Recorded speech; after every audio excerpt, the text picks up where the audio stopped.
We got Rakim Cleveland back here on the program. He's going to be taking on Vinny Magalhaes at PFL 9 on October 13th. Rakim, what's up, man? How are you?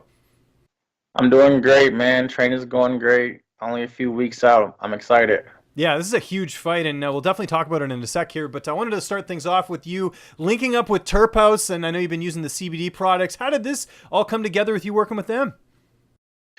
My management. I'm with a Iridium Sports Agency. They connected me with Brandon, and everything's been going smooth, man. I'm happy with the products. I love the lotions and stuff, especially when I'm sore after a long week of working out. I rub it in all my sore spots, and it works perfect for me. That's great. What does your recovery look like during training camp? I know some guys do like the cryotherapy. Sometimes they do the ice baths. What do you like doing along with the CBD products?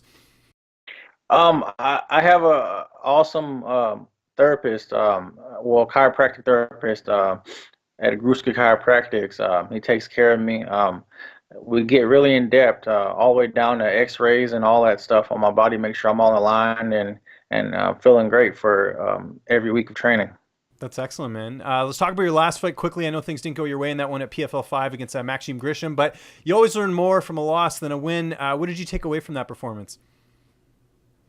Uh, he's a good opponent. I definitely see him going to the finals, and hopefully I'll get my rematch in the finals with him. Um, as far as that fight, you're right. I took a lot from it. I can compete with these guys. I know some of these guys are very intimidated by each other. I just made a mistake that cost me the fight, and that's how I see it. But I'm right there. When I get done with Vinny, I'll see Max in the finals for sure. I like that. That's good. So you find out you're fighting Vinny Magalhaes, obviously a big name. He's on the Ultimate Fighter. He's fought for WSOF and PFL. He's very well known. Just first off, excitement level, getting to fight a guy like this, because that's going to look good on the resume if you pick up a win here. Right. No, world class fighter. He's been there, done that. He's fought some of the guys on the highest levels, and I can't wait to walk in the cage and see what it's all about. And obviously, he's known for his ground game. That's his bread and butter. You're pretty well rounded everywhere. I mean, with your stand up and your ground game as well. How do you feel like you match up against him here? It's a great matchup, but I think it'll play out to be that classic grappler versus striker. He's not a guy you want to play with in the grappling department.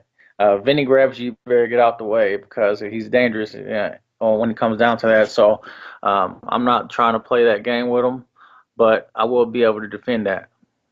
And you obviously have the luxury of training at a great camp at American Top Team. You got so many different training partners. Who are some of the guys you get to work with over there that are helping you get ready for this fight? Definitely doing a lot of wrestling and counter wrestling with King Mo. I'm working with Shoeface on the jiu-jitsu stuff. For Hoompa, one of the top grapplers in the world. Um, Also, Makahone, he's doing him and Cantella doing wonders with my striking game. So we're just kind of mixing it all in, just getting ready to bring a hellish war for anyone trying to go anywhere with this fight. Mo's obviously a character when it comes to the mic and everything else and on social media. Is he just like that in the training room? Like, do you guys get in a good laugh every day when you're training with him?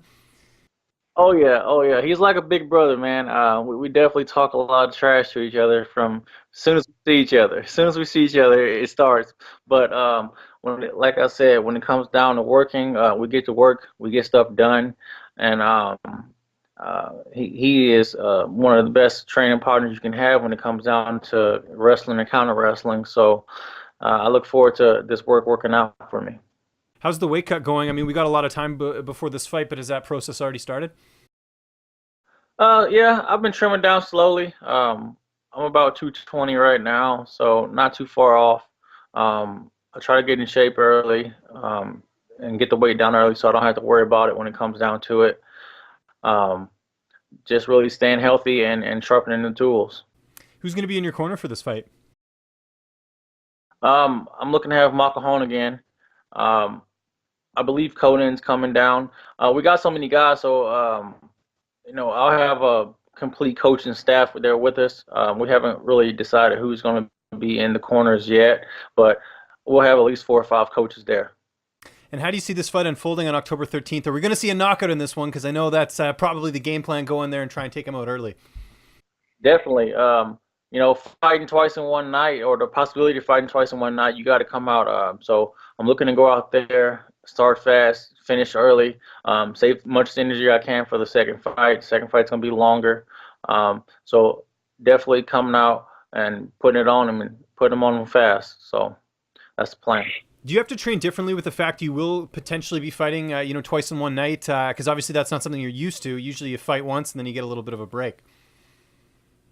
No, not really.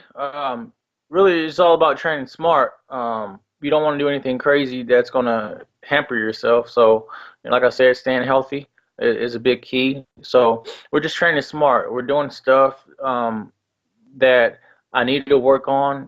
The stuff that I'm already good at, we're just keeping it sharp. But just staying healthy is the main focus right now. And who do you see yourself facing if you get the win over Magalhaes? I think there's that fight between Altiev and Sordi. Like, who do you see winning that fight? Who do you think can potentially be the opponent after this? Altiev, man, Altiev's a beast. I've seen him in person. He comes to ATT part time. He's a beast, and we don't know a lot about Sordi, but he was impressive against Butcher. But Altiev is a hard worker. He's always on the grind. So I think me and him would be a great matchup. I agree. That's kind of what I think people are looking forward to. Before I let you go here, obviously downtime is important. We talked about recovery, but what about TV? Are you watching any Netflix? Are you playing any video games? What are you doing right now as far as downtime? Definitely, I play a lot of Madden. Nice. Who's your team in Madden? Um, I'm a New England fan, but I roll with the Browns in Madden. I do a lot of upsetting with the Browns, man. They got a great team on the game and a great team in real life. They just got to work on it. But yeah, I play online some, and of course I got a franchise. So I roll with the Browns. And currently watching Call Saul on Netflix, man. It's a pretty good show. Okay. Did you update your Madden roster? Because Josh Gordon got let go by the Browns yesterday. Did you see that? Yeah, I did. They're crazy. They're I know. crazy. I don't know what's going on over there. It's a little nuts.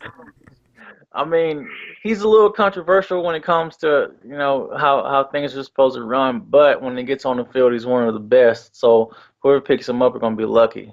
Yeah, and we're certainly lucky to get to see this fight, man. It's coming up here October 13th. It's PFL 9. Rakim, it's always good talking to you, man. I appreciate the time as always. Just remind people where they can find you on social media, and if you have any sponsors or shout-outs, the floor is yours, man. Yeah, you can find me on Instagram as Rakim the Boogeyman Cleveland.